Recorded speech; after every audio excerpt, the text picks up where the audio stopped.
ಅವ್ರು ನಮ್ಮ ಇಂಡಸ್ಟ್ರಿಗೆ ಬೇಕು, ನಮ್ಮ ಚಿತ್ರರಂಗಕ್ಕೆ ಅವ್ರು ಬೇಕು. ನಿಜ ಹೇಳ್ಬೇಕಂದ್ರೆ ಮನ್ಸಿಗೆ ತುಂಬಾ ನೋವಾಗುತ್ತೆ ಈ ವಿಷಯ. ನಾನು ಅವ್ರನ್ನ ನೋಡಿದ್ದು ಒಂದು ಅನಾಥರು ಸಿನಿಮಾದಲ್ಲಿ, ಮಂಡ್ಯ ಸಿನಿಮಾದಲ್ಲಿ. ಅವರು ಎಷ್ಟು ಅಂದ್ರೆ ಪಾಪ ಎಲ್ಲಾರ ಹತ್ರ ಅಂದ್ರೆ ಎಲ್ಲ ಟೆಕ್ನಿಷಿಯನ್ ಹತ್ರ ಅಣ್ಣ ಬನ್ನಿ ಹೋಗಿ ಎಷ್ಟು ರೆಸ್ಪೆಕ್ಟ್ ಕೊಟ್ಟು ಮಾತಾಡೋರು, ಎಷ್ಟು ಒಂದು ಹೊಂದಾಣಿಕೆಯಲ್ಲಿರೋರು.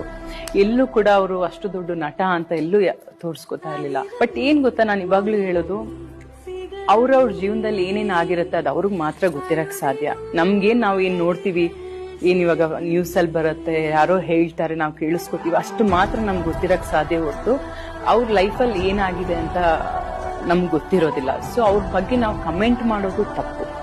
ಬಟ್ ಒಂದೇ ಒಂದು ಮಾತು ನಂದು ಏನಂದ್ರೆ, ಆನೆಸ್ಟ್ ಆಗಿ ನಾನು ಹೇಳೋದು, ನಾನು ದರ್ಶನ್ ಅವ್ರಿಗೂ ಅದೇ ಹೇಳೋದು, ಲೈಫಲ್ಲಿ ಅವ್ರಿಗೆ ಇವಾಗ ಏನ್ ತೊಂದರೆಗಳು ಬರ್ತಾ ಇದೆ ಆದಷ್ಟು ಬೇಗ ಅದೆಲ್ಲ ಕ್ಲಿಯರ್ ಆಗಿ ಸಾಲ್ವ್ ಮಾಡ್ಕೊಂಡು